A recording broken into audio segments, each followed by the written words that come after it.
home, I've got 30 players here that I need to look out for and to prepare the team as best we can. Thanks, Craig. Anyone else?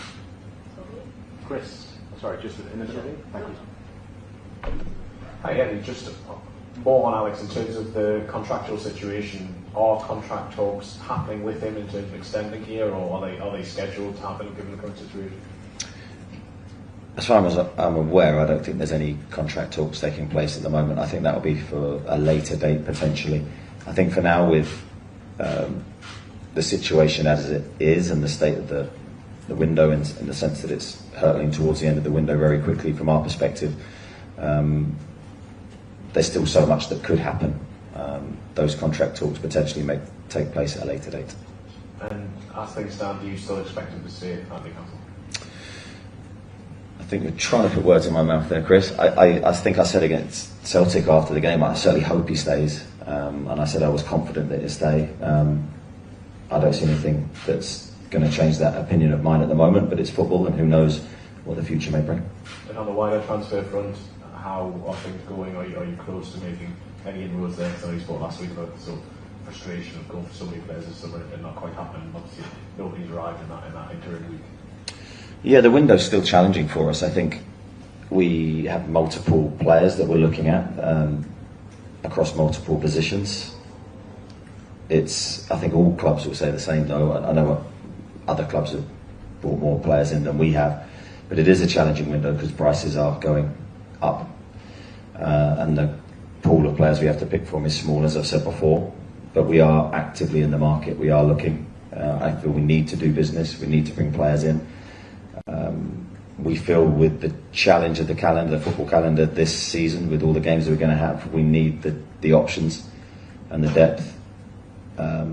As we found out 2 years ago, it's a totally different campaign with Champions League football. So, again, I hope that we can bring players in before the window shuts. Players, not just players in, players that can make a difference and take us forward. We won't stop until that window is shut.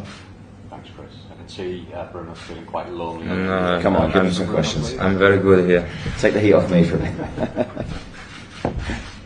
Anyone else? Question for Bruno. Yeah, okay. So, thank you. So how have you, as club captain, welcomed Anthony Lambert to the squad? And what do you think he can bring, after qualifying for Champions League? How does he contribute to the ambitions of the club in the next season? I said the same job from the Gaffer. I think he's training brilliant. He really surprised me. Very good guy, very focused, always smile. I think he's that fast, very, very fast. He's training very, very well. I'm excited to play next to him. So, yeah, he has been training brilliant. Thank you. Going to go back of the room again. Yes, this is for Bruno. You mentioned yesterday in our brief chat that one of your focuses now is to sort of just keep the boys with you here, motivated and ahead for the season that's to come. Can you share how tough is it to motivate and keep the players' spirits up throughout such a long, hard season in domestic football and all this? And also, just a quick one for Eddie. You mentioned about needing to add to the squad. Can you share or give us an idea like how many bodies you ideally like to have added to the squad? Yeah, I think we had the best season ever in the club history in last season. So now the challenge is keep it going, no stop. Yeah, it was that good last season, but for me it's not enough. I want more. I want to keep winning. Like I said yesterday, if I lost my ambition, I can go home to Brazil and chill. It's not what I'm looking for now. I'm looking for keep improving, keep winning, keep making history for this club. So yeah, I think we're in a great position. Like the Gaffer said, everyone is feeling very, very good at the moment. So we're in a great position, and we hope we can make an unbelievable season again. Yeah, to your second point, I think it's not about numbers; it's about quality. So for me, we've identified the positions that we're looking to recruit in, and then can we find the players of quality that can make our team better? If they don't make the team better or the squad better, then we won't sign them. Thank you. Going to go to the middle of the Hi, room. Alex Howe from ABC. On a broader subject, when a player maybe expresses they want to try or find a different scenario or something new, have you experienced it before as a manager, and do you always try and find a way back to them, or does it make it more difficult for them to get back into the group? Yeah, I've experienced that many times, and I think it's never the same situation. There's loads of different things that can happen in that scenario. I've welcomed players back to the group, obviously sold players all throughout my management career because that's part of being a football manager.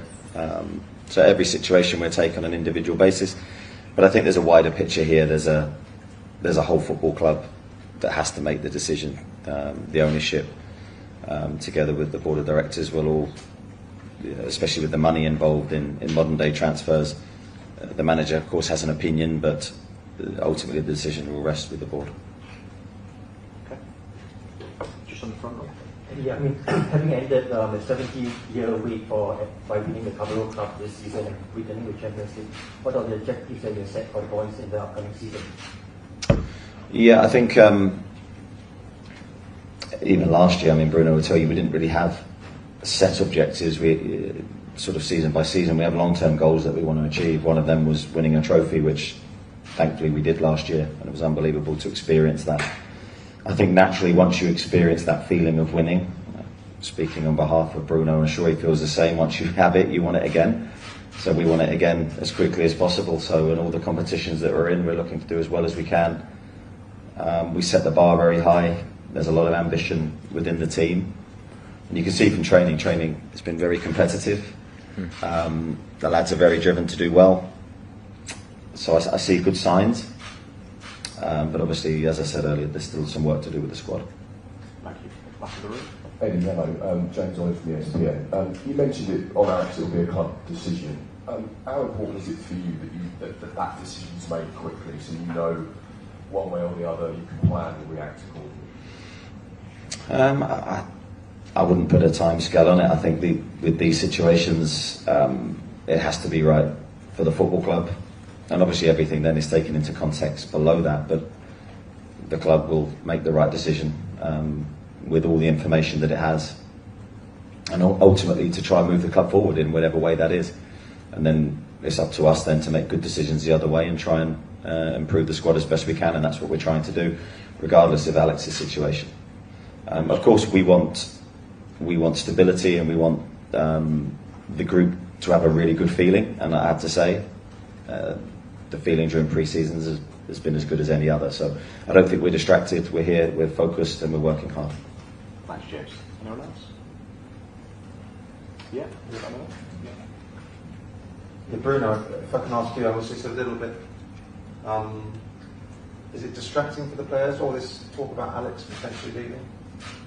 No, at all. We are focused on doing the pre-season well to be prepared for the season. Like we said, we have an exciting season ahead. Of course, he's a top player for us. You cannot find some player who score more than 20 goals in Premier League. So, but has not been a distraction for us. We are just focused to keep it going, to get sharp as soon as possible, because this season gonna be tough for us. And I suppose, Eddie, for you, it is, like you said, it is sort of football. Players come and go, and the job of the manager is to make the best and move on, whether you've got the same squad or old players or new players. Yeah, and it's always the football team is always in movement, so there's always players leaving, there's always players coming in different windows, different challenges. I see that as part of the job. I think I had a very good grounding in that with my early career at Bournemouth, where any player that did well was gone.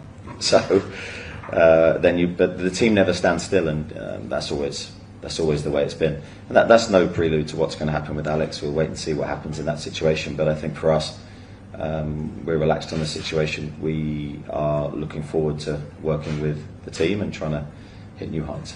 Okay, we'll take a couple more. We'll start on the end of the front row and then with Craig, please. Yes, please. Hi, Eddie. I understand you guys just arrived yesterday, but Arsenal has been here and they have been acclimatized. They played a game since. Are you guys confident that your team is going to be ready to take them on Sunday? My stock answer should be yes, but and there is a but, because I saw the players training today, and